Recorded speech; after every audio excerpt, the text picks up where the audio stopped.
All right. Good evening, all. Welcome to tonight's Torah studies class. Um, Tonight it's going to be interesting. It's going to be somewhat of a farbrengen um, based on this week's Torah portion. Not so much the Torah portion, but more of a focus on the holiday that's coming up at the end of this week. I know Hanukkah's next week. We're getting there. That's going to be next week's class. And the following week, we have a lot of exciting classes coming up. But this week's holiday is going to be on Shabbos, the 19th of Kislev. What is the 19th of Kislev?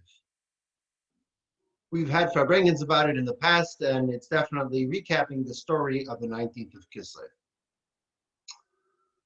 Chassidic thought and Hasidism was founded by the Baal Shem Tov back in Europe in the early 18th century.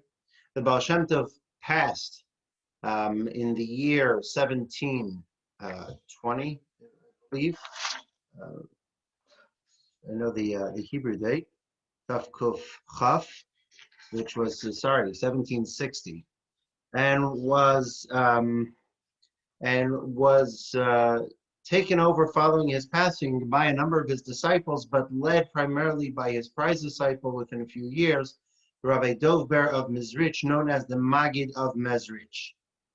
Rabbi Dovber, the Maggid of Mezrich, led the Chassidim for about 11 years until his passing in 1772. Now, when Hasidism was founded, and really what the idea was, the teaching of Hasidism, we'll get more in depth throughout the study of today's class, there were some opposition to Hasidism. And generally speaking, the opposition was, these are secrets of the Torah, and this is not for everyone to be studying. And once you reveal it to the masses and everyone is going to be studying Hasidism, it's going to fall into the wrong hands. It's going to be studied by the wrong people. It's not what's supposed to happen. And so from the first generation of Hasidism, the Baal Shem Tov, back in the early and mid 18th century, continuing with his disciple, Rabbi Dovber of Mezrich, and following through after Rabbi Dovber's passing in 1772, where many of his disciples were directed by him to become respective rebbes or leaders of their own Hasidic group in their specific areas throughout Eastern Europe, Russia, Lithuania, Latvia, and elsewhere throughout Hasidic strongholds in Poland and in Hungary, etc. They were all tasked with spreading Hasidism. But his prized student was Rabbi Shneur Zalman of Liadi, the founder of Chabad. And this opposition that was towards Hasidism came to a head during Rabbi Shneur Zalman of Liadi's leadership of Chabad Hasidism, and specifically in the year 798, where the people who did not approve of Hasidus decided to take measures into their own hands and go as far as to create libels against and false testimony against Rabbi Shneur Zalman of Liadi, and he was imprisoned in Tsarist Russia for the duration of 53 days in harsh Tsarist prison. And following which, on the 53rd day, there was a direct order from Tsar Paul himself to release the first Chabad Rebbe, Rabbi Shneur Zalman of Liadi, and because the case had no merit whatsoever. And if I'm not mistaken, it was at that time that Rabbi Shneur Zalman and all his descendants were granted a certain honorary medal for him and all his descendants for generations to come in Russia, because they noticed that the case that was brought against him was a libel, was a false claim, and in short, the main claim was that he was leading a revolutionary group against Tsarist Russia, and their proof was, look, he'd send money to Israel where the Turkish Empire is, and Russia was in a war at the time with the Turkish Empire. And so he's aiding the Turkish Empire. Really, what was he doing? He had founded one of the oldest charities still in existence till today, Kolel Chabad. which was a charity that was founded by the Alter Rebbe to support the Jewish families that were in Israel at the time in the late 18th century, early 19th century, and it is, as I mentioned, still a charity till today. And that's why he was sending money, but they tried to twist it and explain that really he's sending money to support a revolutionary group within Russia to overthrow the Tsarist government. And that claim was overthrown, and Rabbi Shneur Zalman was released from prison. But really, we know that everything that happens in this world has a spiritual reason for it. And the Alter Rebbe, as well as in Chassidic thought, we see that imprisonment really as a spiritual memorandum, if you will, on Hasidism in general. And as we'll see in the duration of the class, we'll discuss it in greater depth. The Alter Rebbe saw it as this was him being put in prison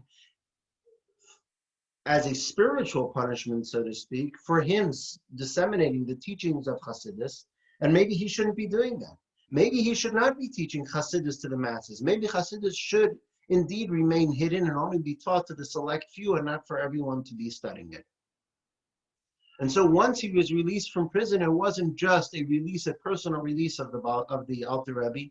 It wasn't just a personal release as a moment of celebration for his followers at that time, but it was seen as the catalyst for the continuation of the spreading of Hasidism, but not just the continuation, but actually increasing in its spreading, in the spreading of the teachings of Hasidism to greater and broader and deeper messages and crowds. And so, till today, the 19th of Kislev is celebrated as the holiday of release from prison of Rabbi Shneur Zalman of Liadi, but even greater, and as a result of that, as the Rosh Hashanah of Hasidism. It is the new year of Hasidism, and it is traditionally celebrated with a festive holiday meal, a candlelit holiday meal, dressed in Shabbos finery, even if it does not land on a Shabbos as it does this year. The 19th of Kislev is this Shabbos this year. And even if it's on a regular Tuesday and you walk into a Chabad household, and many, many households that are not Chabad, it'll look just like a holiday. Everyone's dressed in their holiday fineness, and they're having a festive holiday meal celebrating the teachings of Hasidus. So this joy, the endless joy that was celebrated by the Hasidim of those days and is celebrated every year, once again with a festive meal and a farbrengen, has an interesting twist and expression in this week's Torah portion. In this week's Torah portion, the Torah portion of Vayishlach, we find an interesting teaching of Rabbi Shneur Zalman of Liadi's predecessor, the Maggid of Mezrich, who, as we mentioned, was a successor of the Baal Shem Tov. When did the Maggid of Mezrich pass? In 1772, on, believe it or not, that same day, the 19th day of the Hebrew month of Kislev. Many years before his disciple, Rabbi Shneur Zalman, would be released from prison. As a matter of fact, shortly before his passing, in the beginning of Kislev in 1772, Rabbi Dovber called his student, Rabbi Shneur Zalman of Liadi, and told him, this is our holiday. This, the 19th of Kislev, is our holiday. And he was alluding to the fact that years later, 27 years later, Rabbi Shneur Zalman of Liadi would be redeemed from prison on his yahrzeit on the 19th of Kislev. And so the Shabbos before his passing, his final Shabbos in this world, the Rabbi Dovber of Mezrich taught an idea in this week's Torah portion, which really wasn't just in its narrow sense, a nice insight on the weekly Torah portion, but really the mandate of Hasidism and Chabad Hasidism in particular. And that's what we're going to analyze, his teaching in that final Shabbos in this world in 1772 on the Shabbos of Parshas Vayishlach. So we'll get straight into it. We'll get to the Parsha. The Parsha begins, we left off at the end of last week's Torah portion where Jacob, now, after being in Haran for 20 years, he now has his family and his children, 13 children in total, 12 sons of the fathers of the 12 tribes and his daughter Dinah. The 13th The youngest son was not born yet, Binyamin, and he's traveling westward towards Israel. And he's ready to take on what's coming his way. What's coming his way? From 2 weeks ago, if you recall, he left Israel because his brother Esau wanted to murder him. And now that he's coming back to Israel, he knows that his brother is still out to get him. So what does he do? He's heading westward towards Israel. He's about to enter.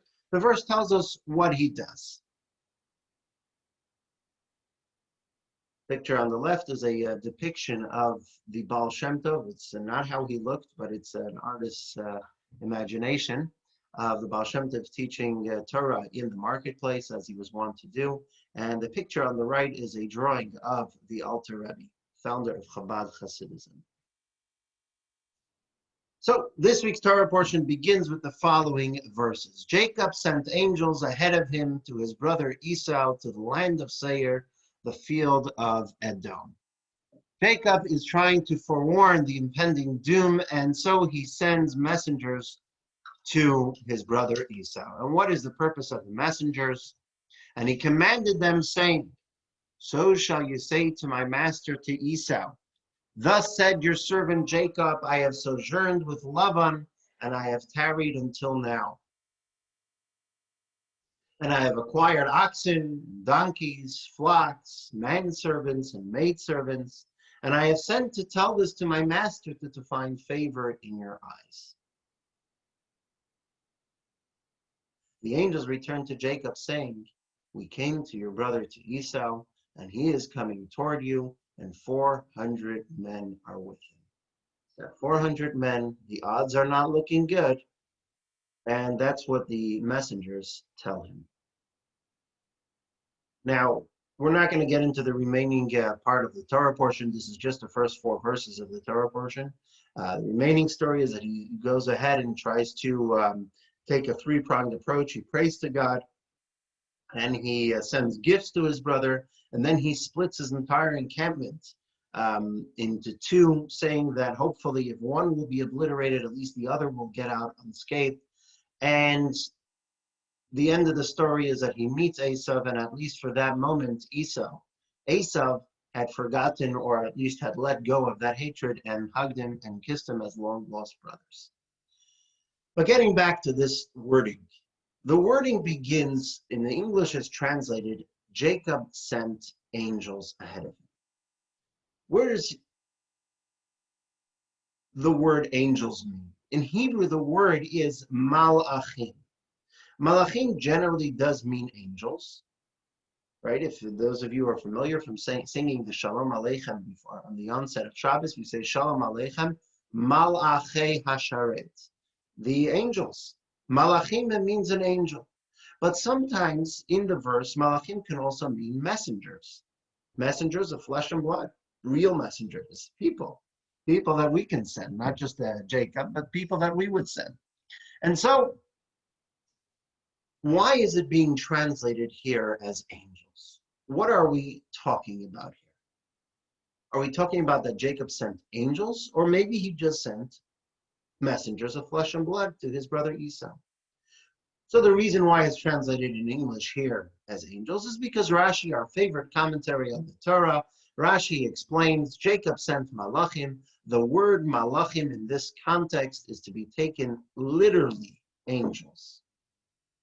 And in Rashi, it's more concise. If you see, there's only 2 words in Rashi's commentary. In the English, the number is quite a lot of words. But in the Hebrew, Rashi quotes the 3 words from the verse, and Rashi says 2 words, literally angels, or angels literally.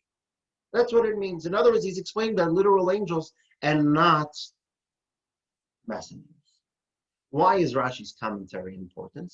Because this is where the teaching of the Maggid of Mezrich, Rabbi Dovber of Mezrich, comes in.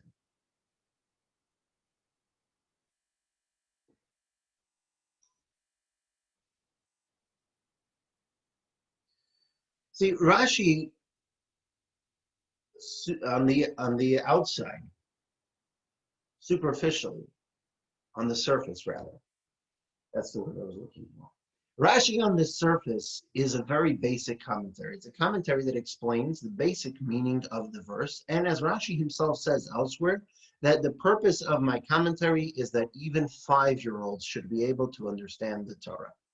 In other words, I'm writing a basic translation commentary, if you will, a running commentary to be able to understand it.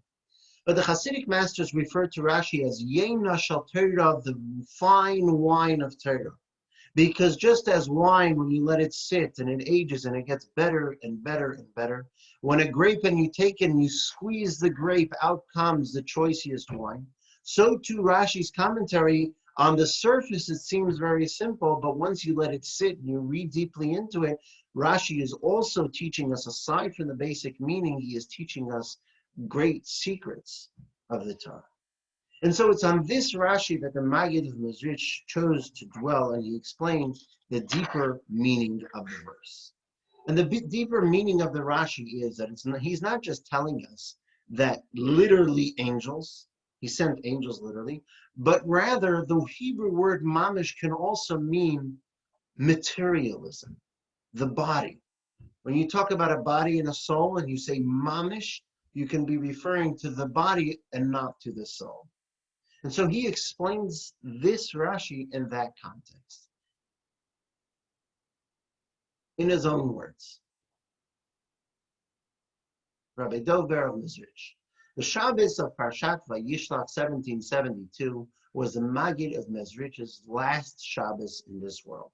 Lying in bed before all the members of the Holy Society, that was what his group of followers were called, he said, Rashi states that the malachim, the angels Jacob sent, were malachim mamish, were literally angels. And then he explained his interpretation. This means Jacob sent the mamish, the bodies of the angels to Esau, but the spirituality of the angels remained with Jacob. Now let's understand this. What exactly does this mean? Last I checked, angels don't have bodies. If anyone knows different, please let me know. I haven't seen angels, at least not that I know of. But we know angels are kind of spiritual beings. So what does it mean when we say the body and the soul of angels? And so we'll put it this way. Slightly abstract terms, as the famous story goes, there was a great child psychology professor who would always talk on how wonderful you have to treat children, and how delicate you have to speak to them, and how careful you have to be with their feelings and emotions and understand what they're saying. And then one day, as they're redoing the pavement in front of his home, his little grandson, Tommy, runs straight into the wet pavement, and his beautiful footprints are there. And Professor Minkovich comes running out and says, Tommy, what do you think you're doing? Who do you think you are? And he just shouts at the kid.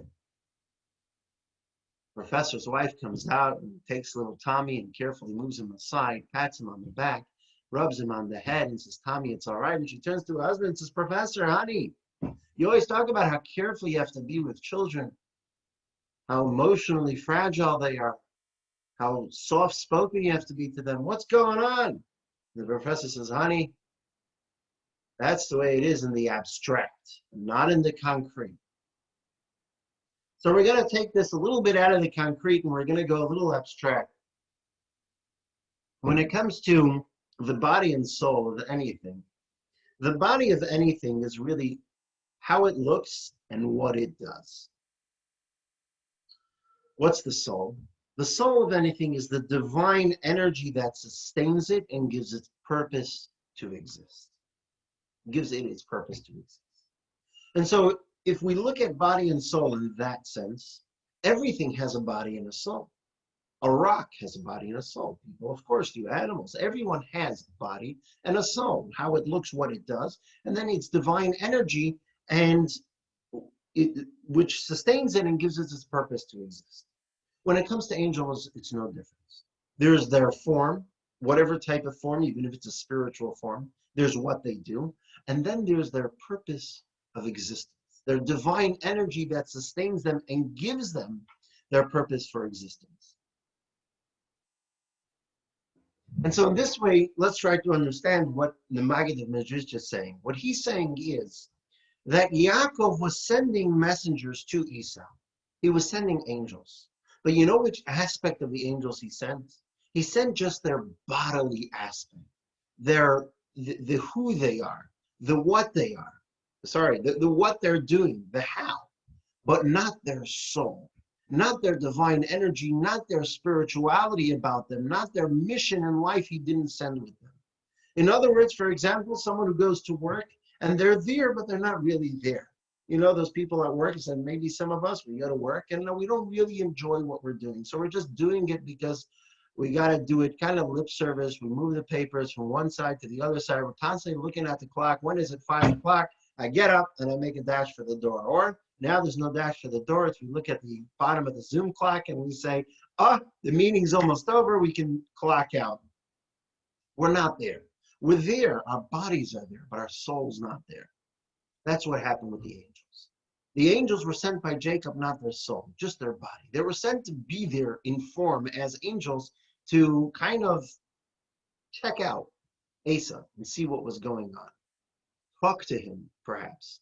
Obviously, at that point, it seems like they took on a human form. But the soul was elsewhere. The soul was with Jacob. But hold on. Why would Jacob send angels to Esau? Why couldn't he suffice with sending literal messengers? On the surface, simply, he was afraid. If Esau sees messengers coming, and these are messengers from his brother, he'd kill them. And so Jacob didn't want to take the chance, and so he sent angels. Can't be killed. Can't be wounded. But there must be something deeper. Jacob wasn't a surface guy. He was a depth guy. What was the reason why Jacob was sending angels? What were these messengers supposed to do? What they were trying to do was not just be there to relay some words that Jacob wanted to relay to Esau, because for that he could have sent a courier with a little letter, maybe a pigeon they used in those days, whatever they used. It didn't have to be angels. What he was trying to do, as Chassidic explains, was that Yaakov's meetup with Esau, pending meetup, and his sending the angels beforehand was really a spiritual showdown. It was two superpowers, Esau on the one hand and Jacob working to overpower him. And it wasn't just Jacob trying to overpower his brother. What he was trying to do was transform Esau and make him a better person. Was transform Esau, elevate him, and make him into a Baal Tshuva, a returning, someone who recognized the greatness of God, someone who's committed to the right path. That's what Jacob was attempting to do. Not just meet his brother and make up and shalom, move on our different ways. He was trying to transform this evil side of the world and make it into good. And our sages take it a step further and say he was trying to push the envelope to bring Mashiach at that moment by bringing Esau back to the fold, so to speak.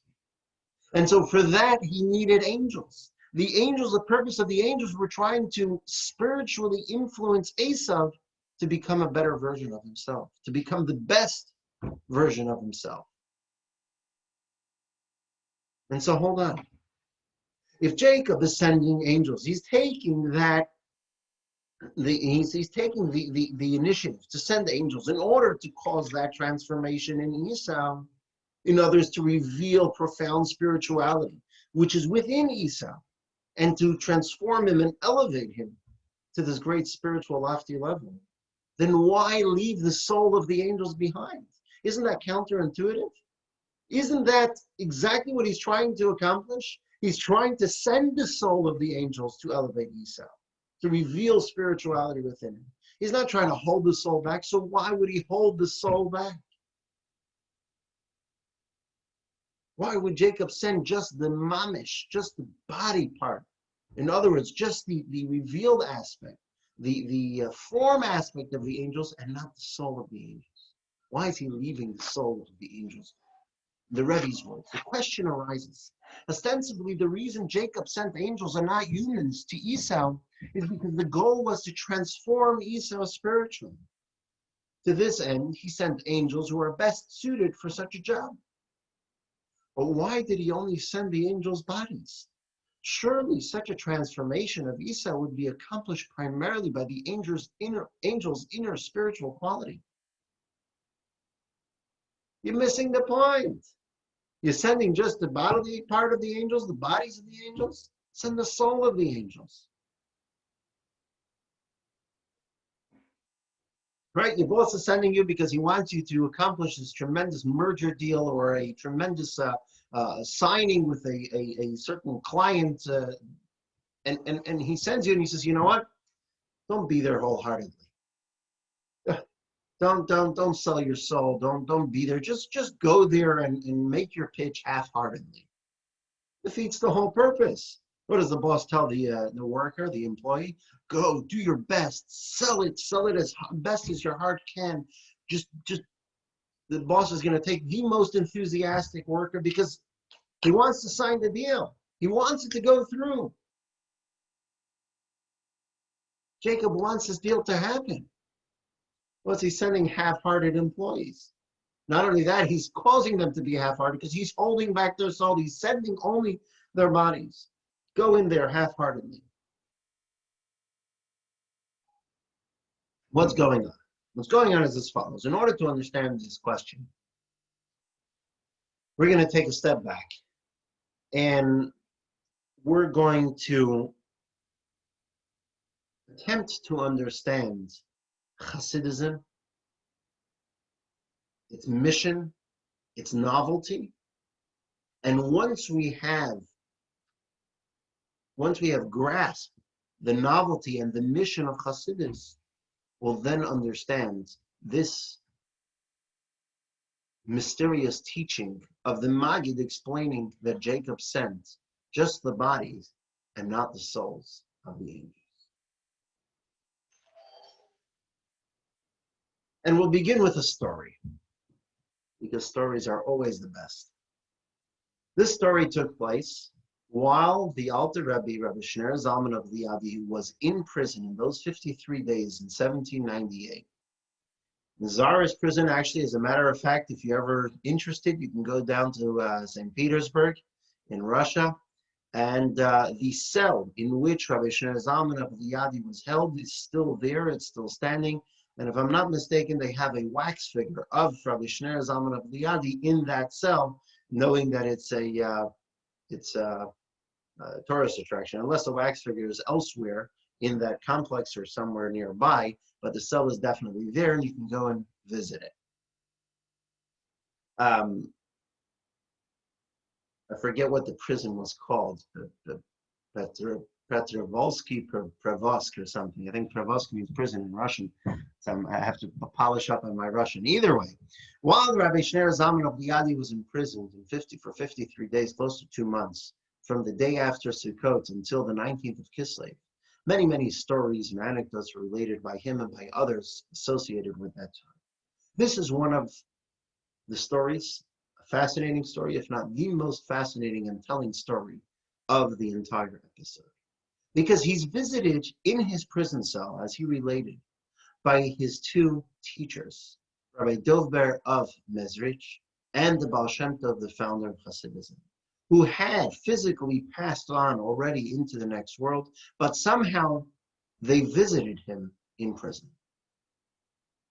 And the Alter Rebbe asked them when they were in prison with him, when they came to visit him in prison, why do I deserve this and what do they want from me? The Baal Shem Tov and the Maggid answered, the heavenly accusation against your publicly disseminating the teachings of Hasidus has been renewed. As we mentioned in the introduction, that's how the Alter Rebbe saw it. It was a heavenly debate, heavy heavenly debate. Should the Alter Rebbe be permitted to disseminate the teachings of Hasidus as he is or not? Is this for everyone to be studied or not? And so he turned to his teachers and he said, what's going on? The Alter Rebbe asked, if I make it out of here, should I stop teaching Hasidus? And they responded, no. Because you have started, do not stop. And then they continued, and here's the punchline. To the contrary, when you go out of here, you shall increase. Don't just stop. go on, more. And as a matter of fact, that's what happened. If you study the Alter Rebbe's teachings from before 1798, from before he was in prison, they're small, inspirational teachings, similar to the other Chassidic factions, which, as we'll soon see, the difference between the two, Chabad and everyone else within Chassidus. They're just small inspirational ideas. And then following Petersburg, following his imprisonment, suddenly the discourses take on a long and deep and broad understanding of Hasidism. Why? Why should he increase? In other words, what's going on here? Why would they want him to not teach Hasidus from in heaven? And why, following the imprisonment, was he permitted to, not only permitted, but encouraged to increase? So we'll understand this by understanding the core issue. What is Hasidus, and why was its introduction so controversial? And really, what were the predecessors of the Alter Rebbe? And all the Hasidic masters, what were they attempting to accomplish? And so we're going to introduce a new idea. And that is, as you see in the image, it's a spring, a wellspring. And so in Hasidic parlance, the answer to those questions is hafatzas hamayones, the spreading of the wellsprings. You see, the wellsprings is like the soul of the Torah. They're hidden below the surface, and then they spread forth. They gush forth on end, coming from the source, from the soul. And so unlike the body of the Torah, which deals with the how of life, do this, don't do that, do the next thing, don't do the next thing. Some people might say that it's more don't than do, but really debatable. Either way, it's the how of Jewish life. That's the body of the Torah. The study of the Talmud, the study of the Code of Jewish law, the study of the Tanakh, especially on the surface of it. Then comes the soul of the Torah, the wellsprings of the Torah. The wellsprings, the soul of the Torah is the why. The understanding what's the purpose of the world. What role am I supposed to play in this world? Why do I do this? Why do I do that? What am I accomplishing by lighting Shabbos candles? What do I accomplish by putting on tefillin? Why? Why am I here in this world? What am I supposed to do today? All the answers to all those questions are in Hasidus. They're in the soul of the Torah. They're in the well springs of the Torah. And so that was the mission of the Hasidic movement, beginning from the Baal Shem Tov, to disseminate and spread those well springs of Torah outward as far as possible, taking from it's a borrowed term from a verse in Proverbs.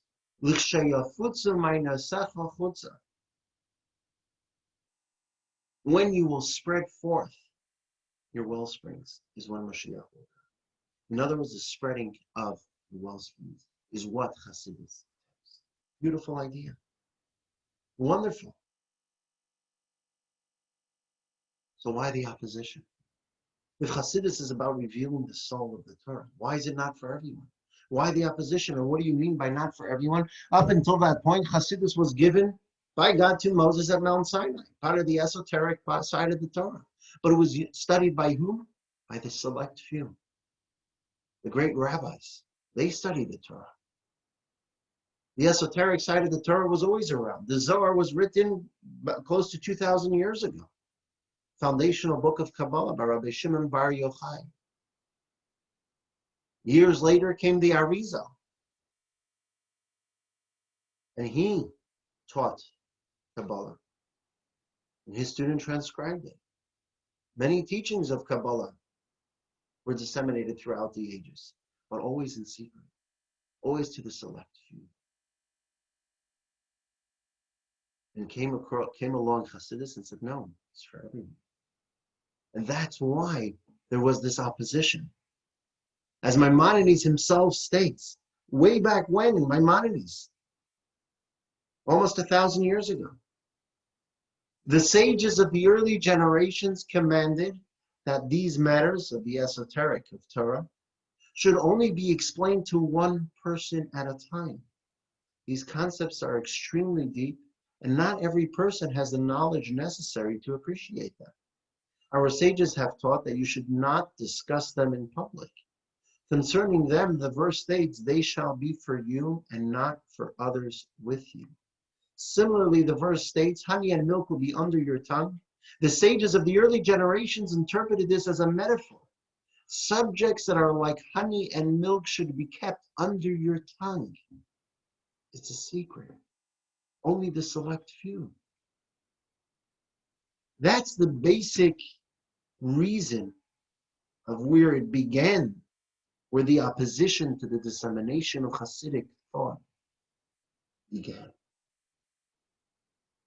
The soul of the Torah is just for the select few. It's not for everyone.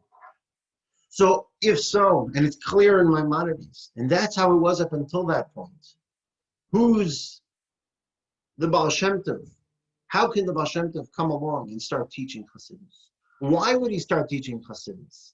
If it's so important to keep it secret, if it's so important that it should only be for the select few, then why teach Chassidus? Why reveal the soul of the Torah if the how of the Torah is enough? Why at the time of the Baal Shem Tov, in the early 18th century, late 17th, early 18th century, is it now time to spread Chassidus?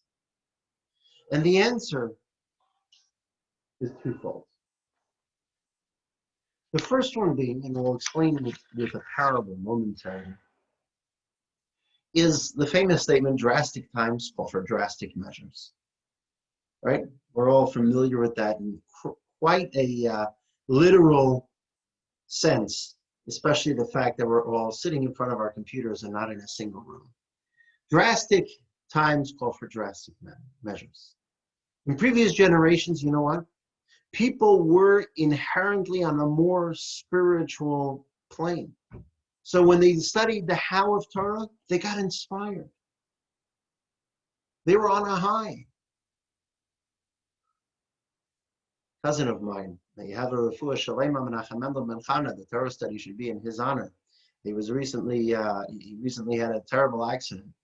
And so when he came to, the doctors wanted to make sure he's all there, and they started asking him some questions.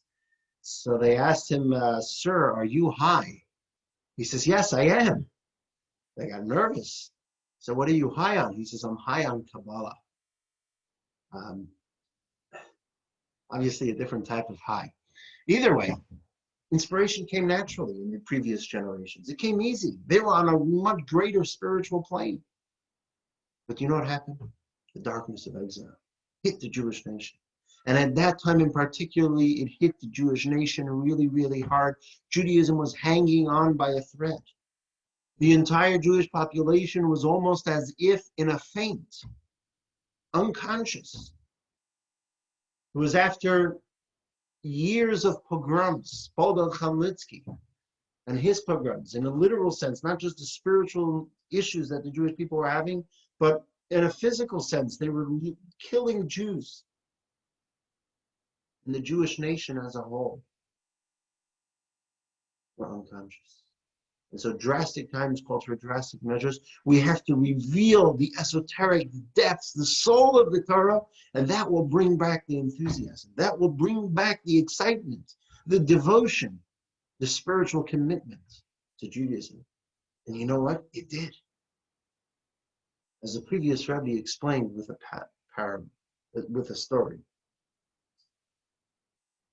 Rabbi Pinchas Karetz, who was a contemporary of Rabbi Dovber, his colleague of Mezrich, Rabbi Pinchas of Karetz was among the most distinguished of Rabbi Yisrael Baal Shem Tov's disciples. He believed that the holy teachings of Chassidus should be safeguarded, shared only with a select few. He was particularly opposed to those who transcribed the teachings of his colleague, Rabbi Dovber, and who actively distributed copies to the wider Jewish community. Once, while Rabbi Pinchas was in Mezrich, he found one such transcription languishing in a mound of garbage. The sight of this caused him great pain. Rabbi Shner Zalman of Liadi was also in Mezrich at the time and knew of Rabbi Pinchas' objection to publishing these teachings indiscriminately. Wishing to appease Rabbi Pinchas, Rabbi Shner Zalman offered a parable. There was once a prince who fell gravely ill. The doctors were unable to find a cure for his illness. One day, a man arrived at the palace and prescribed a remedy. He described a certain precious stone with which, if one would grind it to the finest of powders, mix it with a superb wine, and give it to the prince to drink, he would be cured. The only such gem in the kingdom served as the centerpiece of the king's crown. The royal ministers were afraid to remove it and damage the kingdom's most precious possession, and the ultimate symbol of the king's sovereignty. But the king was overjoyed. He ordered that the gem be extracted and ground immediately and the potion prepared. Grind, pour, and squander the entire gemstone. And the king, said the king, who knows, perhaps a single drop will enter my son's mouth and he will be healed. So the Alter Rebbe was explaining, yes, these are the teachings, the holy teachings of Hasidus, the soul of the Torah, which are supposed to remain hidden, but you know what? The king's prince, the Jewish people are in a faint.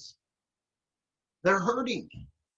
And only the king's precious gem, if maybe just one drop will end up in the prince's mouth, it's all worth it. If maybe just one teaching of Hasidus will inspire one Jew to be better, it's all worth it. And it proved correct. That was a turning point in Jewish history. Suddenly, Judaism was revitalized with greater enthusiasm. That's the first answer. The second answer is a little deeper than that. And that is the teachings of Hasidus is a preparation for the coming of Mashiach. It uniquely prepares the world and those who study it for the coming of Mashiach. Because what's Mashiach?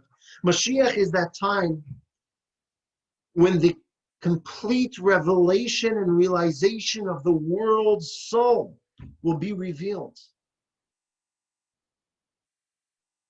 in its entirety. The underlying divine purpose of the entire world will be revealed. The soul of the world will be revealed. How do we reveal the soul of the world? By studying the soul of the Torah. The soul of the Torah gives us insight to recognize the soul of the world. And that's what Mashiach is. The time when Mashiach comes, the world, aside from the fringe benefits, so to speak, of there will be world peace. Everyone will be cured from all ailments. Everyone will live in harmony, prosperity, health, and happiness. The ultimate goal of Mashiach will be the revelation of the divine purpose in the world, the soul of the world. As Maimonides ends off his magnum opus, the Mishnah Torah, in the laws of kings and their wars, the final law of the book of Maimonides, in that era there will be neither famine nor war, envy nor competition, for good will flow in abundance, and all the delights will be freely available as dust. The occupation of the entire world will be solely to know God. Therefore the Jews will be great sages and know the hidden matters, grasping the knowledge of their Creator according to the full extent of human potential. As the verse states, the world will be filled with the knowledge of God as the waters cover the ocean bed. And so the essence of Mashiach, says Maimonides, is not just a return of the Beis HaMikdash, world peace, and so on. No more inflation. Life will be great. They're all going to happen. But you know what? The minute the world knows God and connects to God smoothly, all the pain in the world will go away. Literal pain, spiritual pain, everything will go away. And how do we get there? How can we reach such a monumental paradigm shift? By constantly studying Hasidus. Because what's Hasidus? It trains us to see the soul of the world. And so, yes, Hasidus has these two aspects within it. The aspect of maybe that one drop will get into the mouth of the prince, which was really the message of Hasidism before the Alter Rebbe came about, and the rest of all the other Chassidic dynasties. You may be familiar with many other Chassidic dynasties. They all teach Hasidus in that one drop perspective. Little ideas, little Vertlach of inspiration, 2-3 lines of Chassidic insights. But that's all for the first half, the first reason of disseminating Chassidus. Then comes the Alter Rebbe and teaches us that there's a whole other side to it. Chassidus is not only for that one drop to enter the mouth of the prince, but it's also in preparation of the coming of Mashiach. Where there it's not just a one drop. It's vast, it's broad, it's deep, it's everything. Because we have to train ourselves to see spirituality in the world, to see the divine purpose of the world, to reveal the soul of the world. And so the Alter Rebbe's methods were controversial, not only outside of Hasidic thought, but even within Hasidism, as we saw by Pinchas of Karetz, was another Hasidic master. And even within Hasidism, the Alter Rebbe's methods were controversial. But being released from prison was the only stamp of approval that he needed, that Rabbi Shneur Zalman of Liadi needed, that his form of teaching Hasidus, of disseminating Hasidus, Hafatzas Hamayones, spreading the wellsprings throughout the world, is really the way to prepare the world for the coming of Mashiach.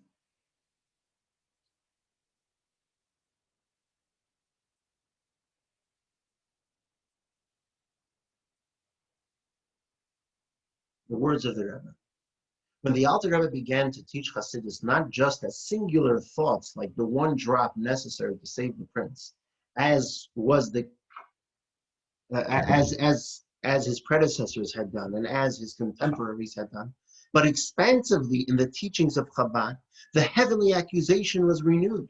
After all, teaching Hasidus so broadly is not seemingly necessary to save the prince's life.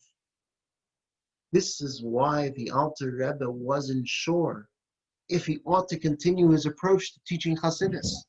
But his teachers told him that with the sacrifices he'd made in his imprisonment, he had managed to change things above.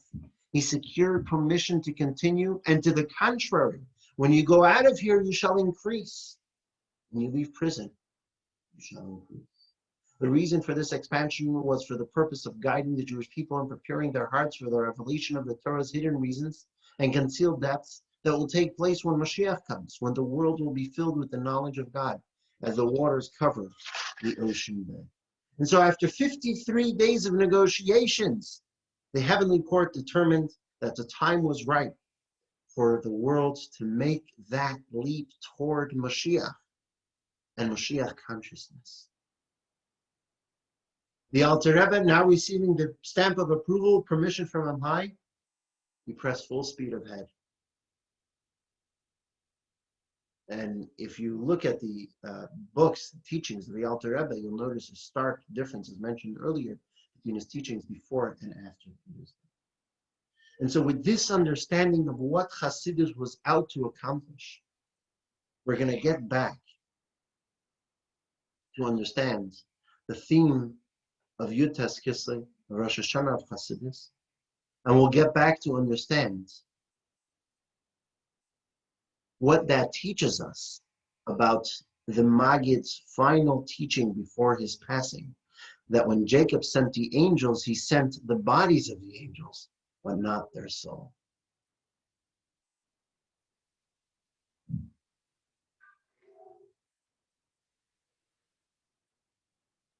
Everything that happens in the micro happens in the macro, and vice versa. And so we determined that the theme of Hasidus and of Yutas Kislev, the freedom of granted to the Alter Rebbe, was a mandate to usher in universal transformation that will herald Mashiach's arrival. Through, how do we accomplish that? By the studying of Hasidus. What does that mean in personal terms? Yes, we can imagine, we can try to change the world, but changing the world begins at home, begins with each one of us. On the individual level, we can work on transforming ourselves to change our own perception of reality and to heal our own personal body-soul rift that we all have. And that's the call, the personal call of the upcoming Rosh Hashanah of Hasidus of Yutas Kislev, to study Hasidus, to meditate on his teachings, and to become plainly aware that the body and soul are not in competition, God forbid. Rather, the body is waiting to get on board with the soul's program, to work together holistically, to become a conductor of godly energy in this world. And in this sense, our mission is much like the mission that Jacob tasked the angels with, sending them to Esau.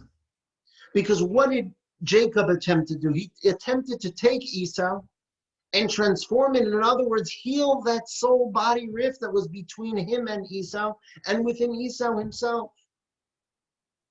Jacob is sending spiritual beings that would show Esau a vision of his truest self, of what he could look like if he only recognized his potential and lived up to it. And similarly, our personal mission is to summon our inner angels, to get a good look at where our soul is, at where we ought to be, get in touch with it, and take it a step further. In the words of the Rebbe, the soul descends into the world for the purpose of sublimating the body and one's sphere of influence, transforming them into channels of godliness. That's why your soul, that's why my soul, that's why everyone's soul is here in this world. It's not here to wake up in the morning and drink a cup of coffee. That too, of course. Right? As you say, don't talk to me until I finish my coffee. That too. It's not here for us to argue about politics. It's not here for us to figure out who's going to win the next football game. It's not why our soul is here. Our soul is here for the sole purpose of revealing the soul within everything, sublimating the body, sublimating one's sphere of influence, and transform them into channels of godliness. This is similar to the angels Jacob sent to sublimate Esau. And just as Jacob required angels for his mission, so it is with our mission of sublimating the body and the world. One must summon up their inner angels, the spirituality within. This is the required method to effectively sublimate the world. Now, there's two ways in sublimating the world, in summoning our inner angels, and through that, sublimating the world. As we spoke last week, similar to those two forms, there's coercion, and then there's changing the body from within. Coercion is what? Our body doesn't want it. Our body wants to stay in bed, watch a good movie, watch football, do whatever it wants to do, drink a good coffee, good cup of orange juice, or whatever we may enjoy. But we tell our body, you know what? I got to put on tefillin. So once in a while, we schlep our body to go put on tefillin. We schlep our body to give charity. We schlep our body to do something against its will, but we say, you know what? That's revealing my inner angel. That's one way we can do that. Now, that's a very superficial way. Then there's a deeper way, as we spoke last. The deeper way is getting the body on board with the soul's mission by changing the body from within. The body doesn't only mean our physical body, it means the mundane around us. We patiently show the body that these Jewish things are not just a burden against what the body wants to do, but really, spirituality is really at the core of the body's existence. It's the purpose of all of creation. It's the purpose of why the body is here in the first place. It's the purpose of why we're here. My purpose why I wake up in the morning is to do a mitzvah. My purpose of why I'm here in this world is to make the world a better place by lighting Shabbos candles, by going to the mikveh, by putting on tefillin. We tell the body that's the purpose of existence. It's not going against your existence. You were put here on this world, the mundane, the materiality, the material, the physicality of the world is here for what? In order to enable the soul to fulfill these mitzvahs. It's actually the purpose of its creation.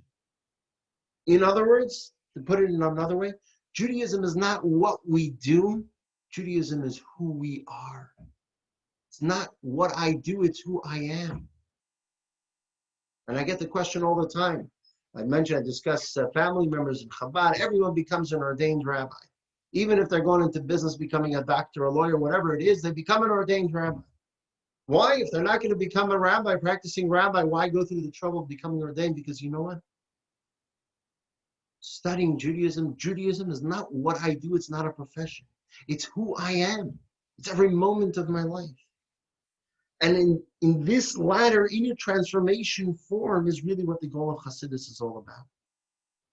To mend that spiritual and material rift that is within us. And through Chassidus, it's healed. The lesson of Yitzhak Kislev in spreading the wellsprings forth in terms of our personal lives is this. Every Jew has a wellspring within. It is the soul carved from the divine throne. It is pure. Now revealing this wellspring in one's personal life must be in such a way that the wellspring gushes forth without limit, leaving the body with no sense of self. Rather, it is entirely overtaken by the soul. The body itself feels that it wants to do a mitzvah. There's no rift. They're all focusing on the harmonized goal of revealing the soul. We know it can happen. If we go in there and we're working on transforming ourselves, and the way we transform ourselves is by revealing the angels. And getting back to the story of Jacob, what part of the angels? The bodies of the angels, not the soul of the angels, not the soul of the angels. Now that we see it from the personal side, the self-transformation side, isn't that the whole purpose? It deepens the question. Why did Jacob send just the bodies and not the soul of the angels? Spiritually speaking, personally speaking, can we send just the body and not the soul? It needs the soul, the most soul possible, not the least soul. And the answer is this. It's not talking about the body and the soul of the angels, the soul not going with the body. It's talking about where is their focus? Where is their sense of purpose? What's their end goal? When Jacob sent the angels, he sent them just their bodies, but their souls stayed with Jacob. In other words, their divine purpose, their goal, their mission was always thinking about Jacob. We're here for a purpose. We're not going to Esau to get affected by Esau. We're going to Esau to affect Esau. How do we ensure that we go and we affect and are not affected? By keeping our soul with Jacob. In other words, keeping our eyes on the ball, keeping focused on the goal, not forgetting it for a moment. Because if you know it, we have to sublimate the world, we have to elevate and transform the physical world. It's a dangerous place out there. Instead of me elevating the world can destroy me. If I'm in the world and I'm supposed to elevate the world, how do I ensure that I don't get destroyed? It's either me taking the world and going up or the world taking me and going down. How do we make sure it's the former and not the latter? How do we ensure that our eyes are focused on our mission? We ensure that by not our soul not going with us. Our soul comes with us. But over here, what the Maggid was teaching is that what does Chassidus teach us? Jacob is sending their bodies but leaving their souls behind, not leaving it behind. Nuance in the words. Their souls were with Jacob, not by Jacob, but with him, focused on him, thinking about him, knowing that that's their mission. This teaching of the Maggid that Jacob sent out only the bodies of the angels to Esau, but their souls remained with Jacob, doesn't mean Jacob sent only the bodies of the angels without their spiritual core, their souls. Rather, the Maggid was explaining that the angel's body and soul were sent in such a way that even while in Esau's domain, their connection to Jacob remained intact. It was as if they came to Esau in body only, in the sense that they knew this wasn't their rightful place. Their rightful place was with Jacob. At heart, their spirituality remained with Jacob, and they were in Esau's presence only for the purpose of fulfilling Jacob's mission. Like the body, which is not an independent entity, but rather a being which does the soul's bidding. It is possible on a personal level, the Rebbe continues, it is possible that one engages the world by force in a way that the body is perceived as an entity apart from the soul. Therefore, the Maggid explains that the ultimate goal is when the soul's abilities, the angels sent to Esau, are completely in tune with their inner spiritual core.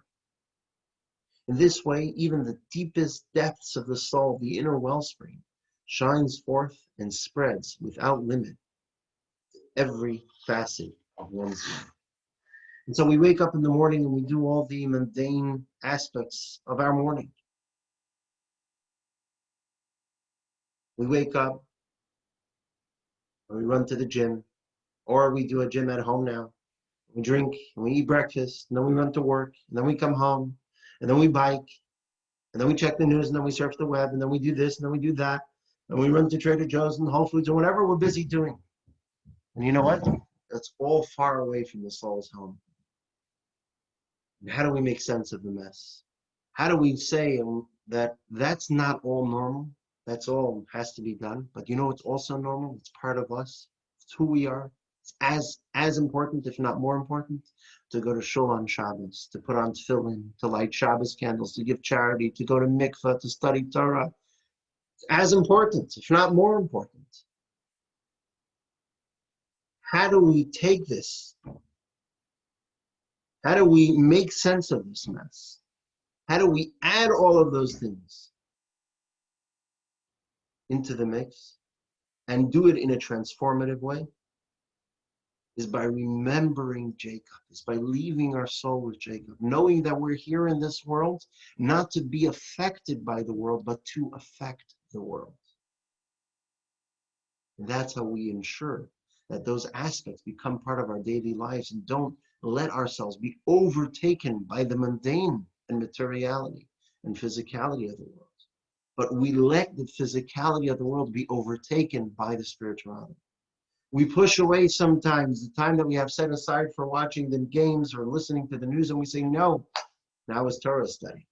When I finish Torah study, if I have some time, I'll also catch up on the other things, not vice versa. Comes in the morning, first and foremost priority, putting on tefillin. If I have time, I'll do something else. Not first and foremost, I read the paper, and then if I have time, I'll put on tefillin. Are we affecting our surroundings, or are we being affected by our surroundings? And the key is where? By sending our bodies, by Jacob sending the bodies of the angels, but the soul is with Jacob, by not losing focus, not losing our eyes off the goal.